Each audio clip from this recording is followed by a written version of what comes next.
topics and opinions expressed in the following show are solely those of the host and their guests and not those of W4CY Radio, its employees, or affiliates. We make no recommendations or endorsements for radio show programs, services, or products mentioned on air or on our web.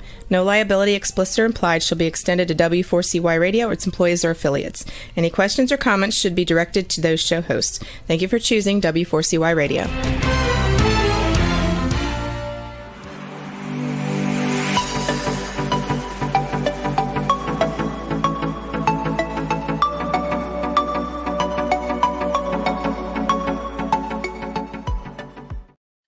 Well, good afternoon. Bill Martinez here. Good to have you with us, sharing a part of your day. For more information on the show, you can check it out, BillMartinezShow.com.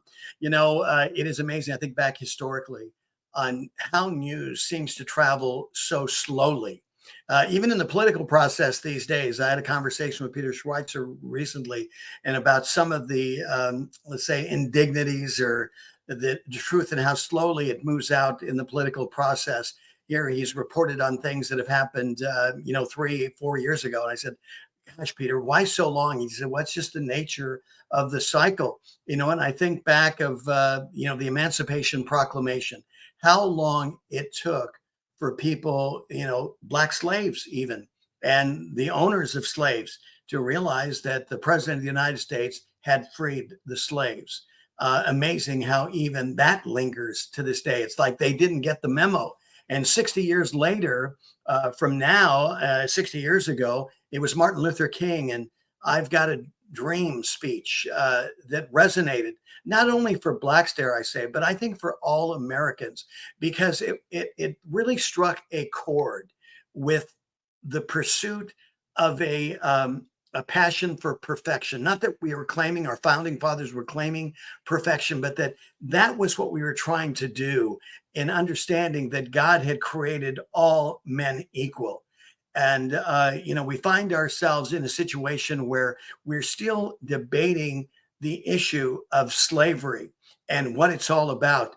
Well, our next guest, Dr. Paul Kengor, has written a new book called The Worst of Indignities, The Catholic Church on Slavery. It goes back, takes a look at the history of slavery. It's been around since the history of man and how it's come about. But yet for America, somehow it's our original sin. And The Worst of Indignities, he correctly cites that Americans have been told for decades that slavery is our original sin. But is it true? History documents that slavery has involved peoples and cultures and countries far beyond the United States. Actually, slavery, as I said, is as old as human history itself. Dr. Paul Kengor is the professor of political science, chief academic fellow at the Institute for Faith and Freedom at Grove City College, and he's here to talk about his new book. Dr. Paul Kengor, welcome to the show. Good to have you with us. Hey, Bill, it's good to be with you. I've done your radio show about a gazillion times. And that's at least a gazillion. Great to be on this show. Yeah. Well, I'll tell you, it's an honor to have you on with us, especially to deal with this topic. And I think the timing of this is just perfect. Like all things that come from God, it doesn't happen, by happenstance. I believe it's for an appointed time. And your book, written, 60 years after Martin Luther King's I Have a Dream speech, and here you bring to light the truth against a false narrative, whether it's the modern day false narratives of the 1619 Project and others that would want to keep people, as they would say, in chains. Yeah, in fact, Pope John Paul II, who gave a speech in Senegal almost 30 years ago, which was a major port for slaves, called referred to slavery as evil, as from the devil himself. And he said that to the Christian, coincidence is what we call providence, right? So indeed, I think it is providential that we're talking about this. And there was a book that came out, Bill. I think it was 2007, and it was called White Cargo. And it did pretty well. In fact, it was published by NYU Press. It's a very thoughtful book, very academic, very scholarly, and it focused on the year not 1619 but 1618, which was actually, and this was before the whole 1619 project even began. So no one was even thinking. I think they plucked 1619 out of the air almost because it's before 1620, right? Right.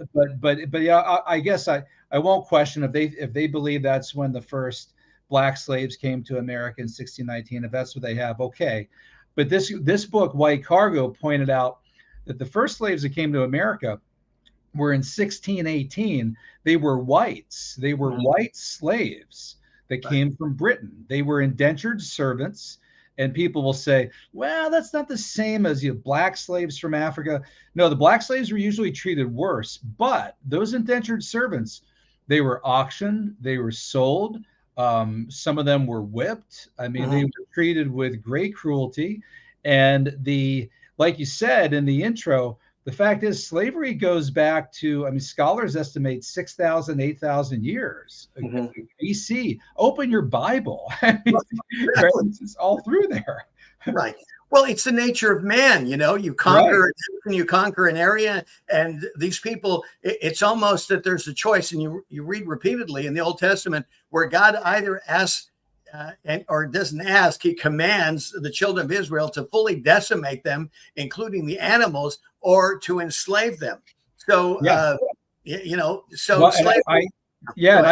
I quote in the book one of the Muslim sultans who is just perplexed by these Christians in the West who are trying to abolish slavery. He's like, I don't get this. I mean, you invade a place and you rape, you pillage, you take the women as slaves. You take the boys and you turn them into janissaries, forcibly converted into Islam to fight their Christian ancestors later on. What's all this hand wringing about slavery for, right? But it was Christians who led the movement. What makes America unusual, I quote Thomas Sowell, a Black American, saying this, is not that we had slavery, because practically every country and culture did, but that we ended it in the bloodiest war in the history of our country. I mean, 600,000 people died in the Civil War. That's more than all the combined wars, casualties, including World War I, World War II, Korea, Vietnam, all added up in the history of America. That's what makes this unusual. And not to mention, let's also remember that a president gave up his life for slavery as well. Yeah. Well, that's exactly right. And that president too, I mean, people will ask, well, what about the American founders? Well, Lincoln would tell you, right, as he did in the Gettysburg Address, that 7 years prior, that would be 1776, our forefathers put forth the proposition that all men were created equal. And I go through, how the vast majority of the founding fathers, well, actually, I quote scholars saying all of them were actually against slavery in principle, in theory, including Jefferson, including Washington, who had slaves. But whether or not they could actually end it, now that was a different story altogether. But at least they put in the principle that God created men for freedom, right? Exactly. Life, liberty, pursuit of happiness. And we couldn't end it overnight. We couldn't end it in 1776, or we would have had a civil war in 1776. I mean, you would have never gotten the Declaration of Independence and the U.S. Constitution and everything else. So it took some time, as it did every culture. The Brits abolished it in 1835. Brazil didn't get around to it until 1888. By the way, the transatlantic slave trade, the country that had the most slaves was Brazil. Yes. All right. And, not to do the kind of identity, racial politics garbage that I hate that the left does. But let's just say for the record that the Brazilians aren't exactly Northern European white guys from Norway. All right. Exactly. This is about the truth. We're giving, our viewers the truth, the whole truth, and nothing but, because they have been fed a narrative, false narrative, to promote a different agenda and interest. Because let's go back to what the founding fathers understood how problematic it was going to be. That the 13 colonies, there was no way they were going to be able to agree. And there had to be an incremental step. However, they made sure it was documented that all men were created equal and due inalienable rights from God, not from government. And so they made sure that was, in a sense, the chief cornerstone. Again, interestingly enough, a chief cornerstone that people continue to, stub their toes on, and it becomes a stumbling block because they don't want to handle the truth. But for those people of faith who held and pursue God's principles, we understand liberty. We understand how cherished that is we understand that it is part of our birthright. We're talking with Dr. Paul Kengor about his new book, The Worst of Indignities, the Catholic Church on Slavery, and giving you the truth and true history of slavery, that it's been around, and how it refutes this idea, this narrative that's been out there saying that it's America's original sin. Right, Paul? Yeah, and in fact, I mean, so there are people on the political left in America, especially the people in the area of like critical race theory, who want to try to frame this as this like uniquely American, even white man's sin. But you know, all countries and all cultures have engaged in it. Okay, go back to the Old Testament. The Jews are enslaved by practically everybody, including the Egyptians, and Egypt is in northern Africa. Right. China is, I mean, I go through the case of China. Horrific, the number of black slaves in China. Right. The biggest slavers in the history of humanity for about 1,500 years have been the Muslims. Exactly. Right? Middle Eastern Muslims. And here's a shock for you folks, all right? And remember this when you seek to cancel Columbus on Columbus Day and fire up instead this Indigenous Peoples Day. All five of the so-called civilized tribes in America, the Cherokee, the Choctaw, all the others, all owned black African slaves in America. They were slavers. They owned slaves, and they were cruel, vicious slave masters. They would torture their slaves. They would amputate them to keep them from escaping. There are still to this day, Bill, there are black Americans today alive, ancestors of black Americans who were enslaved by Cherokees, by the Indian tribes. There were American Indian tribes that fought with the Confederacy in the Civil War. They still owned slaves after the Civil War, after the Emancipation Proclamation. So this has gone on forever. I mentioned earlier, scholars say 6,000, 8,000 years BC. They trace slavery back to ancient Mesopotamia. And ancient Mesopotamia, which is modern day Iraq, read your Bible. It talks about the Tigris and the Euphrates River. Oh, what is that? That's the Garden of Eden. This goes way back. And in saying all of this, I don't in any way, needless to say, mean to diminish what happened to black Americans. In fact, I'm kind of hoping here, Bill, that some black Americans will read this book and say, you know, it actually makes me feel a little bit better to know that, damn it, they did this to everybody. That's right. They did this to Jews. They did this to Kengor's Italian and Polish relatives. Wow, they did this to everybody. Yeah, it's gone on throughout all of history. It's human nature to look down on what they perceive to be the less thans, right, Paul? Yeah. You know, in India, you've got the deletes, the untouchables. You know, there's always some in a caste system that exists. I think it just is the nature of man, and it's a result of, you know, the fall from grace and the fall out of the Garden of Eden. It is part and parcel of the true original sin. Well, and the only thing that changes it, okay, is Christianity. Amen. Okay, you get Christians that come along, and in America it was Protestant abolitionists. In Britain it was as well. People like Wilberforce, even founding fathers like, you know, put aside Jefferson and Washington who had slaves, John Adams, Ben Franklin. I mean, Franklin's last public gig was the president of the Pennsylvania Society for the Abolition of Slavery. As I go through in this book, the Catholic Church has encyclicals going back to 1434, 1435. That's 400 years before Wilberforce. Right. That's before Columbus was even born. The transatlantic slave trade began in 1444. So you know, the church released an encyclical in 1434 condemning the enslavement of black black Indians of the Canary Islands. So it was not doing what Marx would do with critical race theory, or whatever, you know, they do today with the New York Times 1619 project. They were doing what Jesus did, right? It was the idea that human beings are made in the image of God, and should be set free. And as for those Christians who pointed to their Bible to justify slavery, they were wrong. Okay, that's not their Bible's fault. It's not God's fault. It's not the church's fault. That's their fault. Okay. They are sinful human beings, just like all those Muslims that have been enslaving people. Still to this day, I mean, Google U.S. State Department report on modern slavery in the Sudan. All right, that's going on in the 21st century, where you have black Muslims in the Sudan taking black Christians and capturing them and selling them into slavery.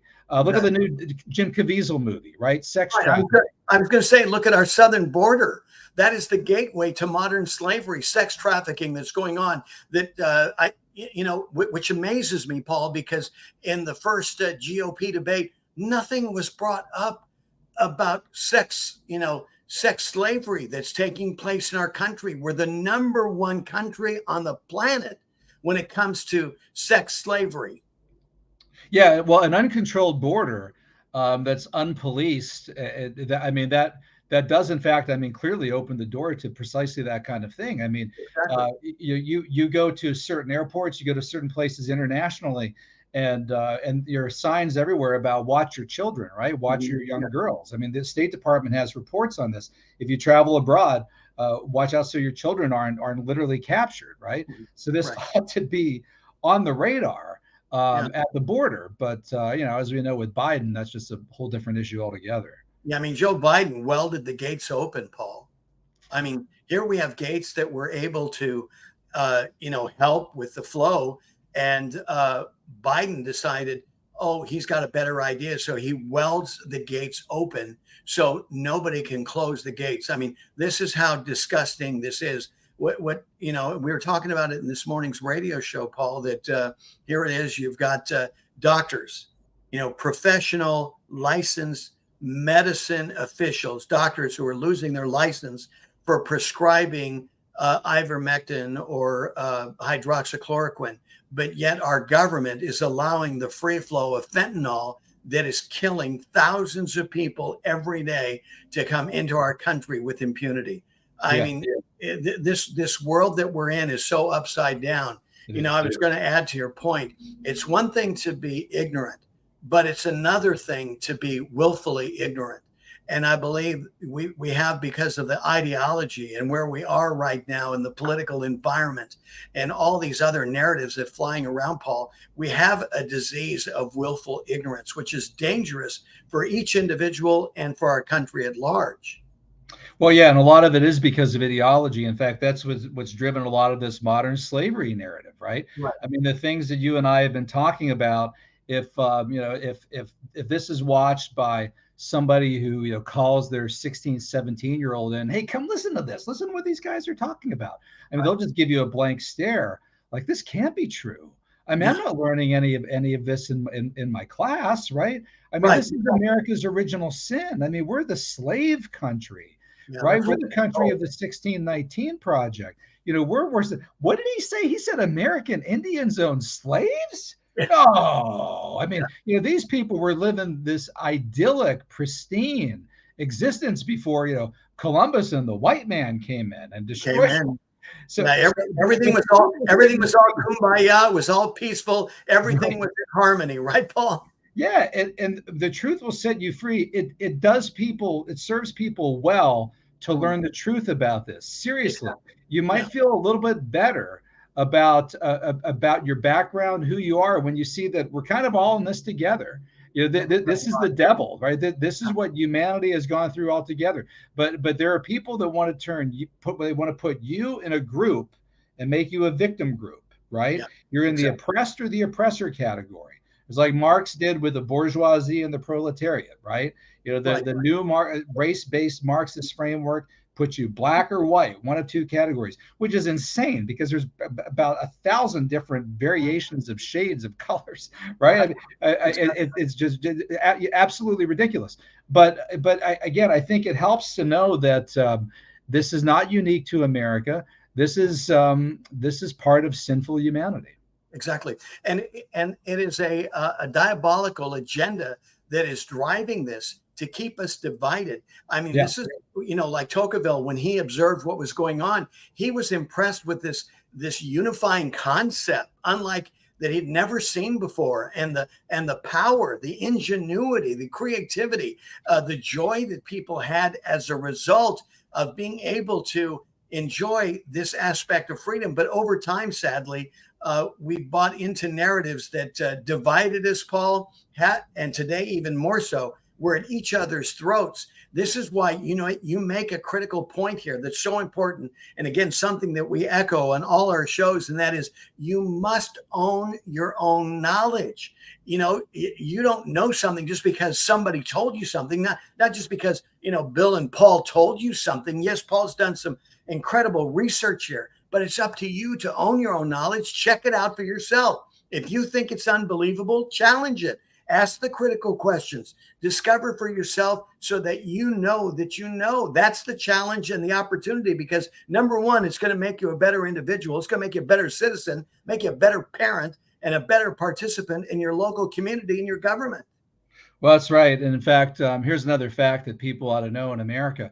So of the transatlantic slave trade, which began in the year 1444, goes for about 400 years, talking tens of millions of Black Africans sold into slavery. Less than 5% came to North America. In fact, the number's probably about 4.4%. A lot were Portuguese Empire, Spanish Empire. And like I said, number one was Brazil. Right. Brazil was the worst. Brazil still had slavery going on until 1888. And there are a bunch of Muslim nations that had it going on into the 1960s and the 1970s, to some extent, even still going on today. In fact, if this is a Muslim nation, I guess it's really not formally a nation. They're trying to establish one.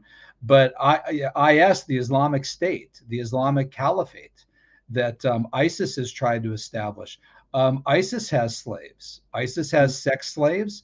Well, yeah. Girls they've captured, and they have boys that they've turned into janissaries in the fighting force for ISIS. Mm-hmm. So if you fight ISIS, you're fighting modern slavery.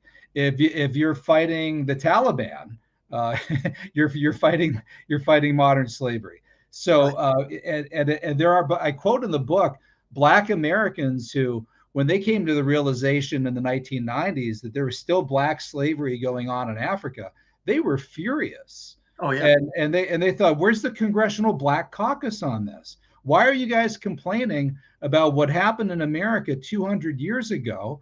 And which, you should teach it, right? That's but right. This is going on in the Sudan right now. Right. And some of them did TV shows where they actually went down. And I quote, it was an ABC News show where I think it was 2020, and they went down and actually purchased a couple slave girls in auction markets to prove to people, oh yeah, this is going on, man. This is going on. Do something about this now in our day. Well, unfortunately, here in America, because everything, this is capitalism in its worst example, and that is that you can follow the money.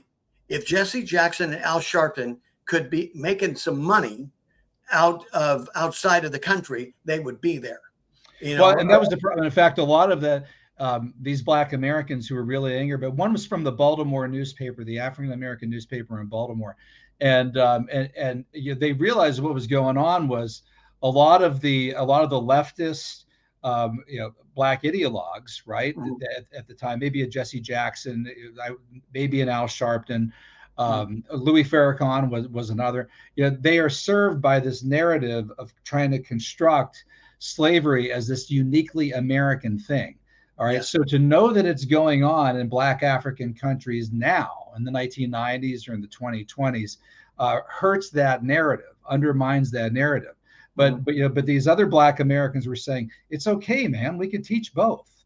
we could teach this went on in America and never to repeat that. But at the same time, look what's going on, in the country of the continent of our roots. We got to be over there. And a lot of these Black Americans today are, fabulously wealthy, right? Exactly. We could take some of our money and go back and help our people, our ancestors. So you can talk about both. You don't need to just do the victim thing to serve a CRT or 1619 Project or that narrative. You got to be out there trying to make a difference in the modern world. Yeah, but where has that money gone? I haven't seen any money going into these Black countries to help, Blacks outside of the United States. I see money going to buy mansions, to make payments to children born out of wedlock and, things like that. I mean, it is absolutely shameful. But then we get to that point, as I mentioned earlier, this willful ignorance to accommodate their industry. I mean, it reminds me, speaking of, the Bible, about how people freaked out when the Apostle Paul would go and, take on the gods of a certain community, right? And they all freaked out, and there were riots all over the place because he was affecting, in essence, here we've got this Jesus who rose from the dead that they can't make a statue out of, but they've got all these other statues, and you're gonna kill the statue business, right? Yeah, And in fact, as you're saying this, Bill, I'm thinking of President Barack Obama. I mean, can anybody recall off the top of their head, a speech from Obama condemning modern slavery in Sudan or wherever? I mean, I was going to write about this in the book, but I decided not to go into it. But I mean, you got far more statements from like Pope Francis against slavery than you do Barack Obama. And Obama is a classic example of someone who doesn't fit into this narrative. I mean, Obama, who was our first Black president, he's half Black. His mother was white. He was raised by his white mother and two fairly well-off white grandparents in Hawaii. I mean, Obama's as Black as my adopted son is. My son is half Black. But this was something that a Black president like Obama could have really done a lot with. Yes. Well, and I think that's why people voted for him, Paul. That's what they hoped for. They hoped that he would be the fulfillment of Martin Luther King's dream. And instead he's gone back to building mansions, right? Instead, he's got this big, beautiful house. He vacations in Martha's Vineyard. His daughters go to these private schools. He ought to be out there with all the monies that he's made. I mean, Michelle Obama made tens of millions of dollars, I think, on her book, right? Yeah, exactly. I mean, this could be third world charitable work that they could do. And I'm not trying to pick on them, but I'm just saying, people pointed out, and we're happy that we had a Black president. That's an opportunity for someone like that in the bully pulpit of the presidency to make a big difference on an international issue like modern slavery. And here you had something that was ready-made, Paul. People wanted healing, and all he had to do, I mean, it wasn't going to take a lot of effort, and he could have truly been a modern-day Abraham Lincoln. Change agent. He likes to use that word, change agent. Right? Exactly. But unfortunately, his idea of changing was not like Martin Luther King. Martin Luther King looked for reforming. He didn't look for destructing. And sadly, I believe that Barack Obama, with all his talents and gifts that were available to him, his God-given gifts, used it in a way that was more destructive than constructive. Yeah, well, he promised a fundamental transformation of America, right? A few days before the vote in 2008. Hope and change. And then afterwards, I guess that hope and change wasn't about as available as those ready-made shovel-ready jobs, I guess he put. But he illuminated the White House in the colors of the rainbow, right, on the day of the Obergefell decision in June 2015. I mean, that's the kind of fundamental transformation that he had in mind. But where was the leadership on issues like this? Right. I mean, modern. And not to mention the economic structure of the country. Capitalism, the free enterprise system, the opportunity. I mean, the reason that the light was shining on a hill, as John Winthrop put it, was because you had an opportunity to be free, to exercise your God-given talents. And whenever that's happened, Paul, time and again, historically, you look at the model and the pattern and you see how well this country does, how more joyful people are. And when the opposite occurs, like currently, which is another extension of the Obama-Biden years, people are groaning. They're not very happy. Well, and I quote in the book, organizations like Free the Slaves, Amnesty International, Human Rights Watch, they estimate that today there's something like 26 to 40 million slaves worldwide. And that includes chattel slavery, it includes classical forms of slavery. I mean, we think more about modern sex slavery, and it's not, it isn't as common as what you saw with the transatlantic slave trade. I talk about St. Peter Claver going onto these ships and administering to these poor people from Africa. But they estimate that in terms of sheer numbers, it's actually more prominent now than at any time in history. And again, that's the modern era, 2010s, 2020s era of the Obama presidency. era now of the Biden presidency. We have a State Department that could be looking at this stuff. And what is America doing on it? And instead, we're pushing things like the 1619 Project, Exactly. right? Right. Going back 400 years rather than looking at the now. The here and now. I don't know anybody. I mean, come on, 1619 Project. Come on, Bill. Do you know anybody who supports slavery? Nobody. Right? Yeah. Nobody supports slavery. Nobody wants to go back to 1619, 1620. So there is unanimity on that. All right. Right. We need to teach it. It's the history. We need to teach it, all the history. But what's being done in the current day? I mean, that's where the focus ought to lie. Of the New York Times. Here they are. They get an international award. This is theoretical. Peer reviews have disclaimed it, but yet it is still put out there. It's still allowed to have traction. I mean, it's kind of like Darwin's survival of the fittest. I mean, you didn't lop its head off, so it grows another head and manages a way to continue and is given some sort of credence and life after death. It's amazing how these things stick around, Paul, because there's no substance at the end of the day. The 1619 Project, except for those radicals, those passionate, argumentists that want to, shout you down. How dare you? How dare you invalidate this? Well, there's no validation. I'd be happy to validate it, but I don't get it. This is theory, and it's been peer reviewed and it's been measured and it's come up short.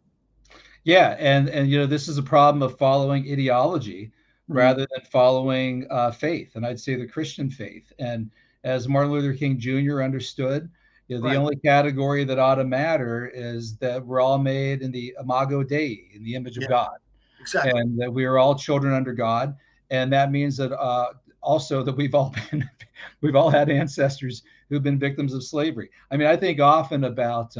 Oh man, I'd love to go back 400 years, Bill, to my Italian family on my mom's side in Reggio Calabria, Italy. Man, that must have been just an idyllic existence. Actually, they were under constant threat from Muslim pirates, right?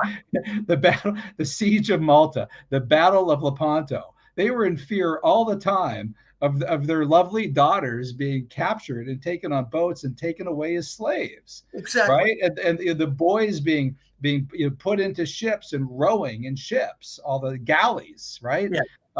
That was and my Roman ancestors might have enslaved my dad's ancestors on the Polish side.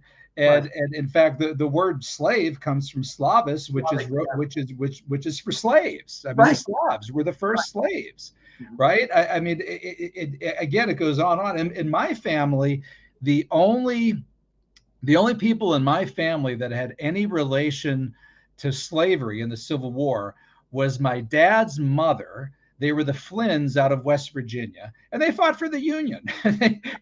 They fought to free slaves. Yes. So exactly. The idea that you or I today should be paying reparations when I'm here because my grandfather left Reggio Calabria in 1908. I mean, and by the way, let me add that I point out in the book that the Catholic Church in its condemnations of slavery was calling for reparations in the 1500s. And to be paid to slaves. And people think about it, that shouldn't be a surprise, right? When I go to confession and I confess my sins, if I've done something wrong to somebody, the priest tells me you need to make reparation for that sin. Right. You need to go to the person that you've done wrong or whatever you've done. You need to rectify it. And so the church said back then, first of all, it said anybody who owns slaves, whether laity, princes, whoever, you need to set them free or you're going to be excommunicated. All right. And then in addition to that, you need to pay them reparations. And by the way, you don't pay reparations. You don't have somebody 500 years later who had nothing to do with that pay reparations for something that happened 500 years ago. The people that have to pay the reparations are those directly responsible in the time. And I feel bad for Black Americans that they weren't paid the reparations in the 1860s. If it should have been done, it should have been done then. But you certainly can't, have Californians in the 2020s. Well, and the thing that unfairly raises an expectation, and a Yeah. promise that cannot be fulfilled. I mean, Governor Newsom, at first he kind of was open for the idea until he wasn't open and then now he's trying to moderate it. But meanwhile, So we found out how much it would cost. you got people in San Francisco going, 5 million, that sounds like a good round number. Wait a minute. What, just because of the color of your skin? And not to mention the fact that, again, what we're not analyzing here is the great. And California was not a slave state. Well, no, absolutely. But the other thing, though, Paul, and this is the thing, again, in the spiritual realm, the great Redeemer and Justifier, the God of all mercy, we have no idea how God extended mercy to these families that were so unrighteously oppressed, and how he brought them to this opportunity, this light on a shining hill, brought them to America. It may have been in a boat. It may have been under the form of slavery. I mean, we know the story of Joseph, right? He was captured. He was made into a slave and taken to Egypt. But God redeemed him, and he redeemed the children of Israel. And we don't know that story. We don't know the connectivity of how these families were redeemed by God and how they were blessed by God. We know when you go back in history, there were a lot more, Black entrepreneurs and business people who did very well, here in America, in spite of slavery and on the other side, and even fighting through the injustice and some of these states not even wanting to adhere to the Emancipation Proclamation. We have success stories, right? Yeah, I think the success of Black Americans is one of the most amazing examples, success stories in all of human history.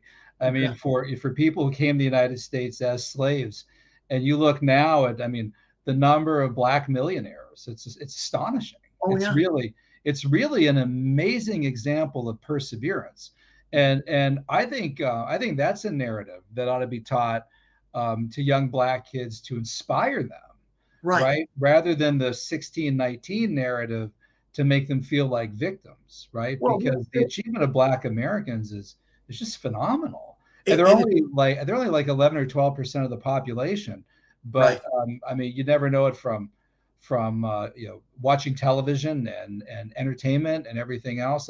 They've thrived. It's amazing what Black Americans have done.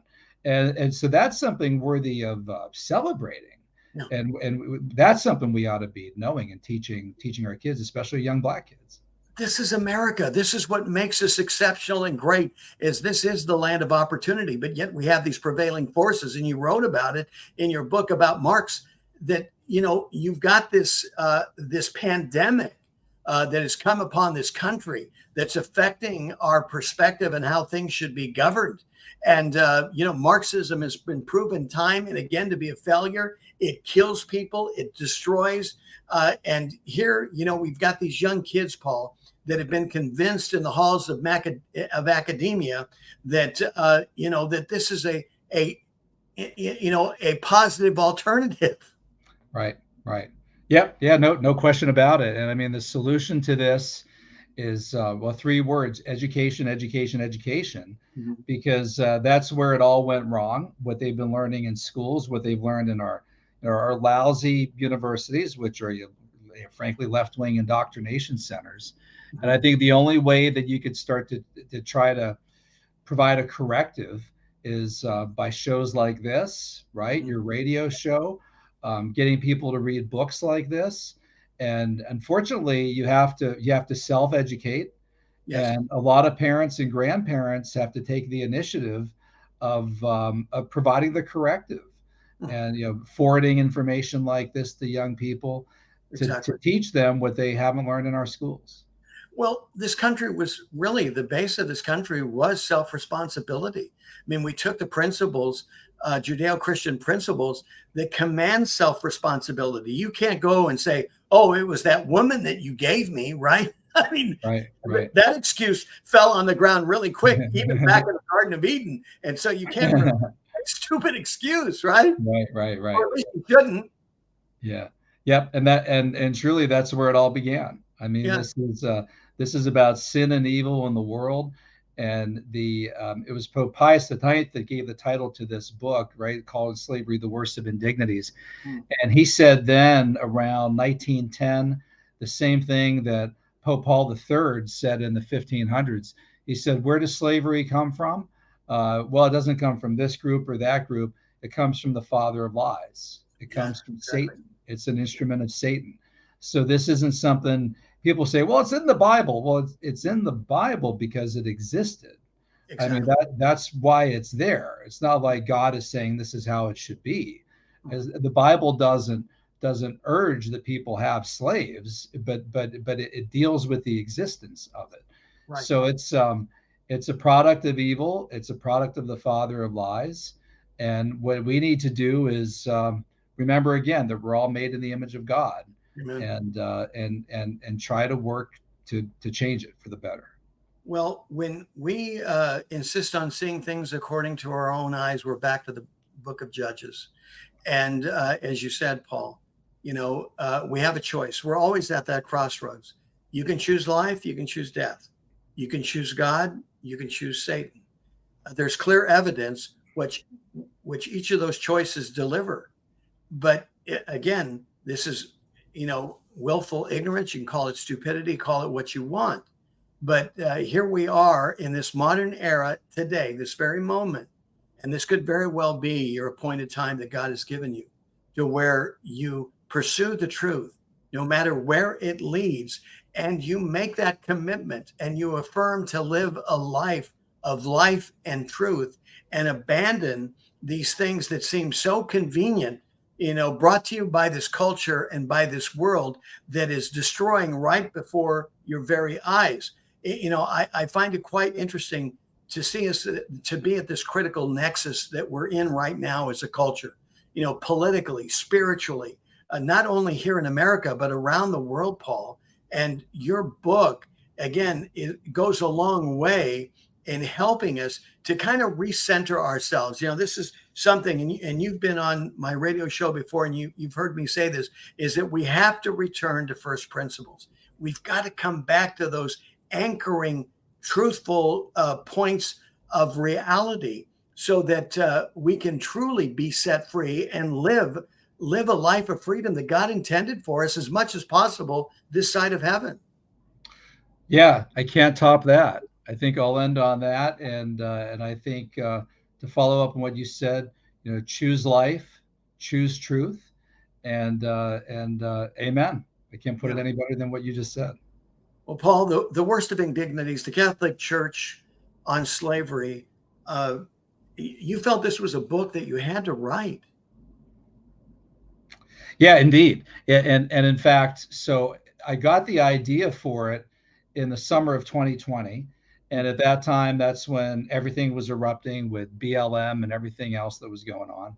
Mm-hmm. And I wrote a piece for Crisis Magazine on the Catholic Church's position on slavery, pointing out that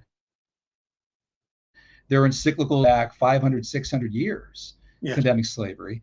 Not to mention people like St. Patrick. I mean, people don't know that St. Patrick was a slave. Right. There were popes like Gregory the Great, late 500s, who had two slaves that were given to him, who he set free. There are groups like the Council of Agda that in the year 506 dealt with slavery. The Council of Koblenz, the Council of Worms, right? These things going back to the 900s. Exactly. And so I wrote that piece at the time for Crisis Magazine, pointing out that there's a lot of good that people have done to try to end this, especially in the West, which is kind of uniquely condemned for it. Mm-hmm. And my friend Scott Hahn, who he has Emmaus Road Publishing, mm-hmm. and he saw that article. He said, "You need to write a full book on this." Mm-hmm. And at the time, Bill, I thought, well, I'm working on like 3 or 4 other books. When am I going to have time to do this, right? But I knew he was right, and I knew it was something that I had to write. And so hopefully people will get a copy. It's about 70,000 words, 80,000 words. It's not too long, about mm-hmm. 200 pages. And get it to your kids, get it to your grandkids, get it to home schools. And I'd say get it to your priest, Paul. Right. Really, I mean it, because this is something that the pulpit should be pronouncing as well, because they've said nothing over the years the Catholic Church has been maligned. It's been misrepresented. People, you get all these false stories and narratives about the Catholic Church. And then you go, wait a minute, let's take a look at history, see what's happening. And we have to take a look at history through the lens of our humanity as well, to realize that nobody is perfect, right? Yeah, no, that's exactly right. And in many cases, you had not just failed Christians and failed priests and failed nuns and even failed orders, right? Failed groups. I mean, I point out in the book that Georgetown University recently apologized for the Jesuits at Georgetown selling a bunch of slaves that they had come in possession of in the 1800s. And so, clearly, that's not the fault of the church. That's the fault of that group of Jesuits at Georgetown. Exactly. But in the, but the thing is, though, Paul, the thing is, and this is what happens time and again, whether we're talking Catholic Church, they see the error of their ways and they corrected it, right? I mean, if they were still delved in it and they were still controlled by it, that'd be a different deal. But they saw what was happening, that it wasn't right. It didn't square up with Scripture, and they reconciled that. Well, and there were entire orders like Saint John de Matha, Saint Peter Nolasco, around the year 1100, entire orders that were established for the ransom of slaves. Right. I mean, that's 700 some years before the Jesuits at Georgetown. Exactly. Right. At the cover of the book, we have Peter Claver, who was, I think, in fact, Leo XIII said, no other figure in the history of Christianity other than Christ himself has impressed me as much as Peter Claver. I mean, this guy got permission to row out on a ship with 2 oarsmen to get to the belly of the ship quicker, even before it got to shore. And there would be, hardened sailors on the ship wouldn't even go down into the guts of the ship because the stench was so bad from all the poor slaves that were packed in there like sardines on the way from Africa. Claver goes in there, and there were Black African slaves who said, I swear I saw a halo around this guy's head, right? I swear I saw a halo around his head. And he comes in, he's wiping their faces, he's taking his cloak, he's wiping the mucus and blood off their faces. They had urine on each other because of the way they were stacked up, had defecated on each other because of the way they were stacked up. He went in and like Jesus, like St. Francis, kissing lepers, right? Yeah. Kiss these or Mother Teresa the same way, right? Exactly. Right. Mm-hmm. Yeah. So I mean, so there are figures like that in the history of the church, and they did that because they did that out of Christian conviction. And by the way, you'll run into people say, well, but what did Peter Claver do to end slavery? Nothing. But he couldn't end slavery. His call was to actually do, I think, more remarkable things than sponsor legislation in a parliament that didn't get anywhere. I mean, he walked the walk, right? Exactly. He went in and Mother Teresa, you mentioned, said, what can you do? Don't go to Calcutta. Find your own Calcutta. Yes. Right. Find the Calcutta in your neighborhood, in your region, and go there and minister. Did Mother Teresa end poverty? No, but she took care of these people while they were dying. Exactly. So you do what you can in your own era, and that includes statements from the church in 1434, 1435. Did those statements end slavery? Of course not. Right? Yeah. Just like slavery today hasn't ended. But in our own time, in our own day, and in our own way, exactly. Right? We do personally best. And by the way, you liberals listening, okay, who are sitting right now in some coffee shop in Manhattan, all right, getting up in the morning and agitating for critical race theory, what are you doing? Right? What are you doing? Right? Are you going down to the homeless shelter? Right? Or are you going to the clinic? You going to the Planned Parenthood clinic and helping the women when they come out, right, after they've gotten the abortions that you fought for their right to get? Because I've been to those places, and I've been with the women on their way out. Right. And the Planned Parenthood escorts who brought them in, they're nowhere to be found when the girls are on their way out. And those girls are practically crawling out of there in some cases. They're devastated. Well, so, what are you doing?